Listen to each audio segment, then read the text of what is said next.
Full wave rectifier में देखिए ये सर्किट जो बना हुआ है आपका हाफ वेव रेक्टिफायर का है। इसमें माइनर से चेंजेस करके हम इसी सर्किट को फुल वेव के लिए कन्वर्ट कर रहे हैं, ताकि आपको याद भी रहे कि हम कैसे फुल वेव बनाएंगे। देखिए यहाँ इस पार्ट में ट्रांसफार्मर तक के पार्ट में कोई चेंज नहीं है। क्या करें, यहाँ एक डायोड लगा हुआ है, यहाँ एक डायोड और लगा हुआ है, नीचे एक डायोड और लगा दें, इसको D1 कह दें और इसको D2 कह दें। ठीक है। दूसरा, जो आपने लोड रेजिस्टेंस लगाया हुआ है इसको हटाइए यहां से, ठीक है, और इसको आप ज्वाइन कर दीजिए। अब सेंटर टैप की ये क्या होती है, सेंटर टैप वायर होता है जो इस ट्रांसफार्मर की कॉइल के दो तार तो किनारों से आ रहे हैं, एक बीच में से आता है, उसको बोलते हैं सेंटर टैप। ठीक है। वो जो वायर है, यहां से एक वायर लीजिए, इसके आगे आपने लोड रेजिस्टेंस लगा दिया और इसको यहां जोड़ दिया, ये हो गया आर, इसे बोलते हैं सेंटर टैप। ठीक है। लोड रेजिस्टेंस के अक्रॉस क्या लेते हैं हम, आउटपुट लेते हैं। तो आउटपुट यहां हमको मिल जाएगा लोड रेजिस्टेंस के क्रॉस। ठीक है। तो बस माइनर से चेंज किया है और ये सर्किट बन गया फुल वेव। ठीक है ना। अगर आप चाहें तो इस सेंटर टैप वायर को आप ग्राउंड करके दिखा सकते हैं, तो यहाँ पे छोटा सा इसको अर्थिंग और दिखाई दे रहा है उसको, आप चाहें बना लीजिए, अगर इसका कोई ऐसा बहुत बड़ा रोल नहीं है, नहीं भी बनाएंगे तो चलेगा। तो और वेवफॉर्म में क्या फर्क आता है,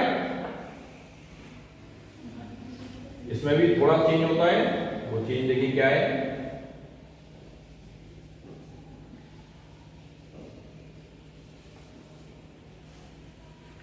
इनपुट वोल्टेज एट ए, इसे बी कर देते हैं, और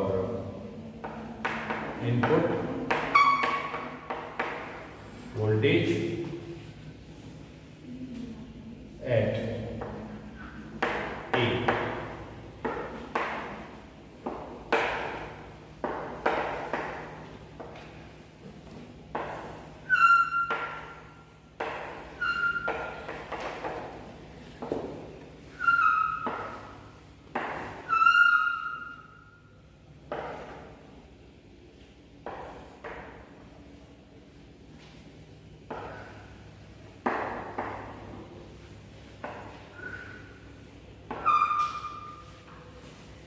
आउटपुट अक्रॉस लोड।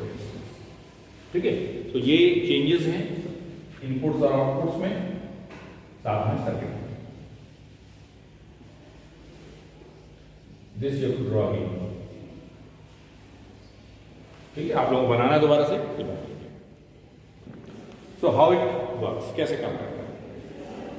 देखिए मान लेते हैं फॉर फर्स्ट हाफ साइकिल, देखो ये एक ही वेव के लिए हमने कहा जिस वक्त A पॉजिटिव होगा उस वक्त B नेगेटिव होगा, क्योंकि हम दोनों डायोड यूज करें तो दोनों को एक साथ एक्सप्लेन करा है ना।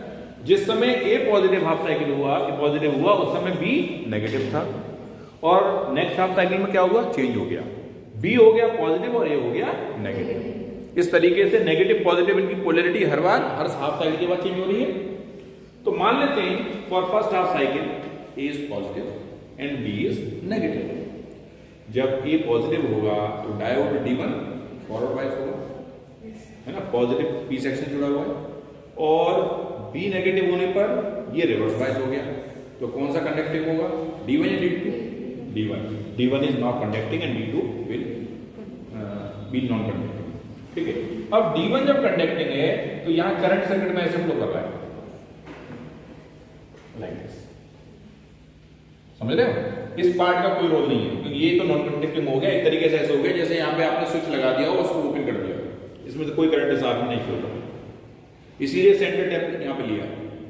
अब नेक्स्ट हाफ साइड, और जब ये कंडक्टिंग था तो इसने आउटपुट दे दिया, इसके लिए आउटपुट आपको मिल गया D1 डायोड की वजह से।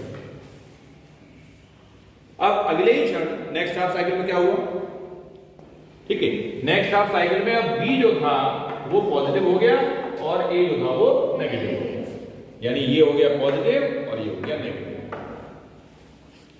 When B is positive, D2 is now forward and D1 becomes reverse.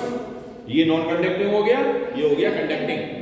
और जब ये कंडक्टिंग हो गया तो इसमें करंट ऐसे फ्लो होने लगा, नीचे वाले हिस्से में, अब ऊपर वाले हिस्से ब्लॉक हो गया, और जो आउटपुट हमें मिला वो इसकी वजह से मिला। सो वो इसकी वजह से आउटपुट कौन सा मिल गया? अगली साइकिल में ये फिर पॉजिटिव हुआ, इसकी वजह से आउटपुट मिला D1, फिर D2 की वजह से मिला, और इस तरीके से हमें कंटिन्यूअस आउटपुट D1 D2 की वजह से मिलता रहेगा। ठीक है, सो एक पॉइंट के फॉर्म में ये क्लियर है यहाँ तक। और यहीं से जब हमें कंटिन्यूअस आउटपुट मिल रहा है, भाई एक बार इससे मिला एक बार इससे मिला, तो जो हमारी जो प्रॉब्लम थी कि आउटपुट इज डिसकंटिन्यूअस, वो यहाँ पे खत्म हो गई। यहाँ पे क्या किया आपने? कंटिन्यूअस आउटपुट आपको मिल जाए। ठीक है, तो इसमें एक पॉइंट के फॉर्म में लिखो, suppose for first half cycle, suppose for first half cycle, first half cycle A is positive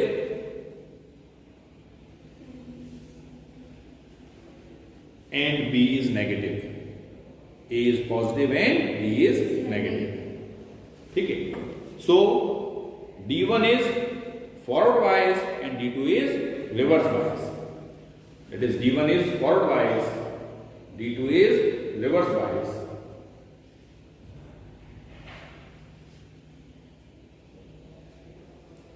और जब फॉरवर्ड होगा तो D1 कैसा होगा? कंडक्टिंग भी होगा।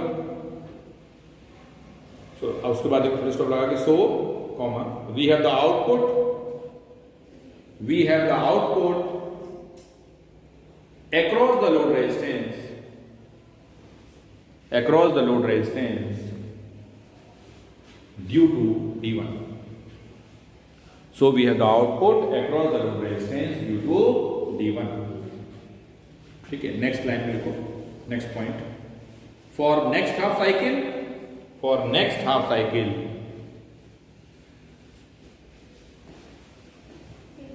B is positive and A is negative, B is positive and A is negative, so D2 is conducting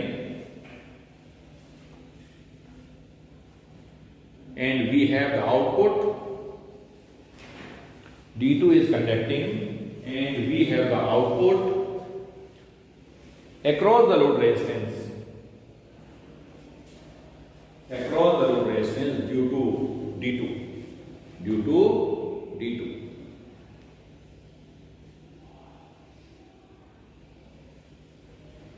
next line में एक पॉइंट और लिखो, for a full wave rectifier, for a full wave rectifier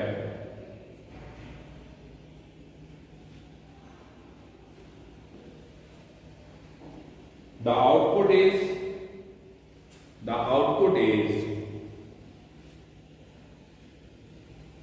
unidirectional